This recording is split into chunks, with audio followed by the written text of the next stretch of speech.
who's got a camera? Now when I say this, you say, I do. Who's got a camera? I do. You're all photographers. We're all photographers. There are, according to the latest statistics, there are more cell phone cameras or cell phones in the world than there are toilets. Next year there will be more cell phones than people. And that brings me to the point of my talk, which is how photography and the moments it creates can bring us together. Oh, I need my clicker. Is it here? Okay, yes. So the photography into this thing, I really like to think about what we can communicate with photography as being the show me, don't tell me side of communication. The idea is that it's a visual Esperanto, if you will. Anywhere in the world, I can communicate sadness or anger or happiness or even dignity, resilience, those kinds of things that I try to show in my documentary work. I can show that with the camera to somebody who cannot understand the words I speak. It's a magnificent way to tell stories.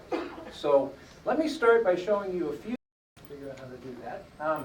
First one here is back from the old days, and I don't mean the MC Hammer days.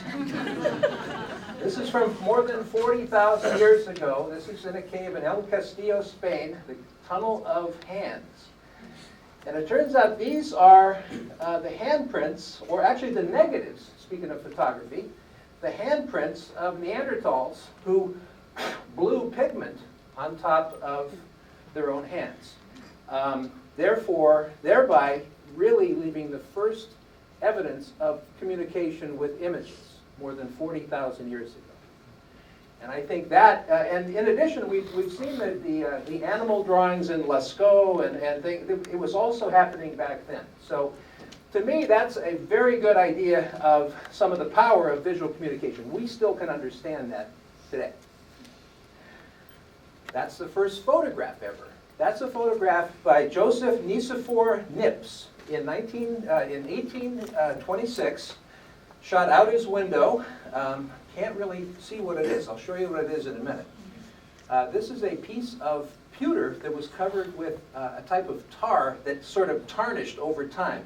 He held put the camera at his window, opened the shutter, and took an 8-hour exposure, over which time certain parts of the tar hardened faster than others, and he was able to wash it away with kind of a mixture of petroleum and lavender oil, and he came up with this. So this is the first photograph ever, an 8-hour exposure. So I want to show you what fascinates me about photography, and it's all about the moments. And as the title of this talk suggests, it's about the moments that bring us together. Photography fascinates me.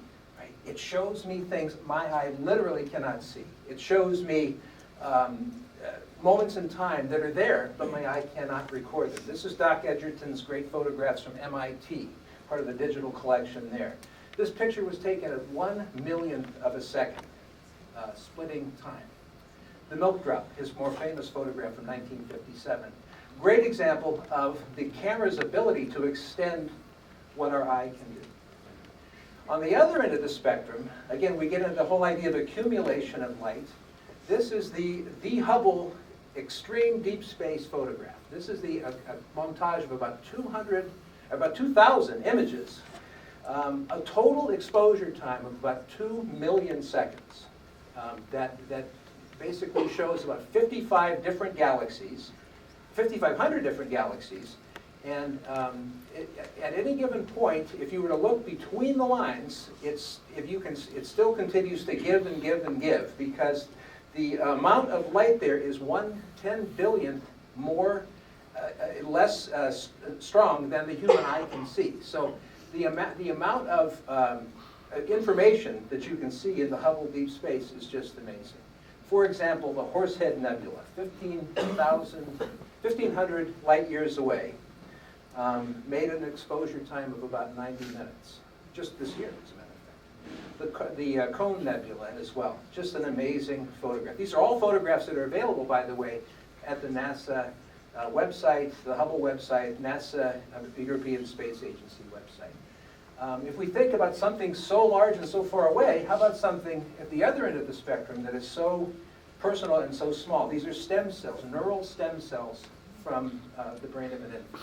So just, it's amazing the amount of, the ability of photography to show us these things. What we use them for, though, is this. I'd like you to meet me. So that's the problem. What do we do with this wonderful technology that we have in our hands? The photographer, we all have this camera. We all have this tool that's so, it has so much capability, so much possibility. I remember photographing a wedding of my friend about a month ago, and the pictures were in China before the wedding was over. And it was amazing. So what do we do with this? So lucky you are today, because I'm going to give you a little history, a little lesson on photography. Probably for me, this is one of the most important photographs in history. This is the famous Henri Cartier-Bresson, the man jumping at the tunnel at the train station in Paris. Now, the thing that is important about this image is that it explains what photography does best. It's not then, not then, not then. Boom. A picture's either coming together or it's falling apart. That is vital to photography. The decisive moment. When do I flip the shutter? That is the key. That is what photography, for me, is all about. Most of those Facebook pictures you saw are various friends of mine or me holding their stomachs in, waiting for a photographer to take the picture, right? That's not what this is about. This is more about real people doing real things, and that's what I like so much about photography.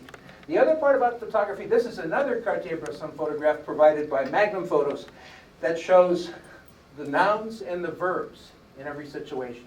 90% of that photo has been there for decades, maybe centuries. Right? All those bricks, those rails. All it took was a photographer to anticipate the verb and when it would enter the frame and how to place it properly.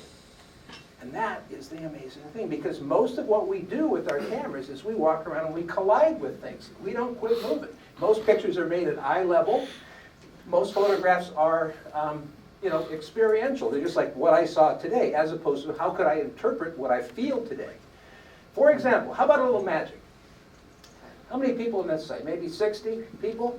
I'm going to make all but 4 of you disappear. Ready? 1, 2, 3. 4 people. So that's the key. If somebody is wearing a beautiful purple sweater coat, I move in and I get a lot of purple in my picture. What we do with our cameras is the art of exclusion and the art of inclusion. It's what's important to me in order to show what I want to show, how to tell that story.